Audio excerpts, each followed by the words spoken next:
with Melissa. Hi. We're at the Ohio Mushroom Festival. This is one of your favorite festivals to go to. Why do you say so?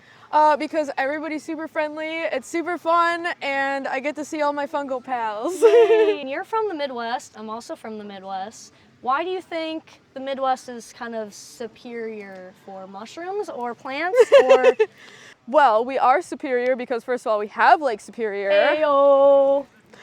We got the Great Lakes, we've got the driftless, we've got all sorts of different mixed forests, and we've got cool prairies, and I just love the Midwest for all of their different biodiversity and different regions. Obviously, we're having issues with invasive species. I really appreciate the community in the Midwest, and then coming down to Ohio, obviously I see a lot of the similar species that I would see back at home. Right. I mean, we have hen of the woods, number one, so.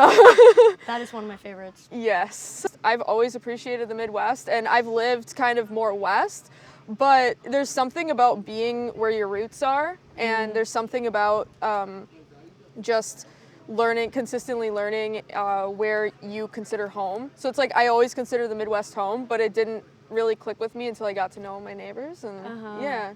Yeah, because I grew up in Wisconsin, Minnesota, and now I live in Florida, and coming back here, I'm like, oh, I feel so much more at home, like the deciduous trees, and it's just like, it's really pretty there with like palm trees and tropical things, but I know the species so much more here, and it's really hard to kind of go foraging when you're so used to like your environment. You can see the plants are next to these, and it's like, it's all connected, and I feel like I recognize everything much more here. Yeah, even if I didn't know what it was beforehand, there was living in Montana for a summer. It was gorgeous. You got the mountains, you got glacier, and it was a dreamland, but I craved the Midwest again. I was like, I want to be back in the Midwest, and then as soon as I landed back in La Crosse, I was like, oh, there's just, and then you see all of your friends, and you see like the community out in the Midwest. Pretty much every community out here I've found to be really positive, uplifting, welcoming, and I would consider the Ohio Mushroom Festival a great opportunity to learn a ton of new things. I mean, there's so many different classes here. You can learn about mushroom leather, tea, Jerky. Mushroom jerky. Yeah.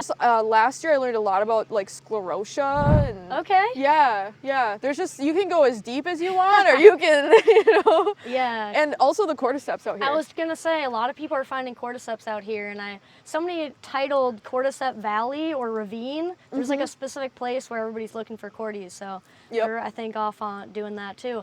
You said you had a workshop today. What are you doing? Yeah, we're gonna be looking at the basics of fungi and building our own little mushroom substrate and some cups, which seem to have worked the last few classes. I'm not a mushroom grower myself. I've grown mushrooms, but that's how easy it is to throw some. We're currently sterilizing straw over there.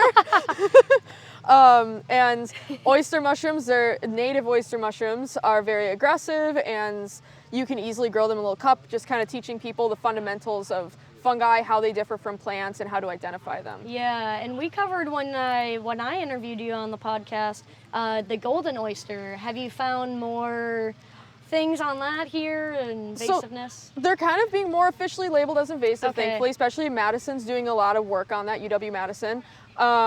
They are invasive. I haven't really seen them I'm currently in the UP. I haven't really seen them up there, but I know the Midwest is struggling with them. Okay. Bad still. We'll have to look out for that. Yeah, smash them, put them in a bag, suffocate them, cutthroat. Well, I get mad at golden oysters because the second they were established in the park I was working at, I no longer found a lung oyster. So lung oysters are like some of my favorites.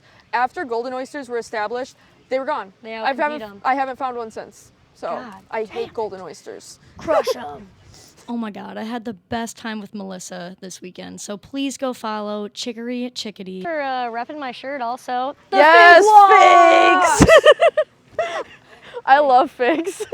When I got the shirt, I was like, oh my gosh, it's so perfect.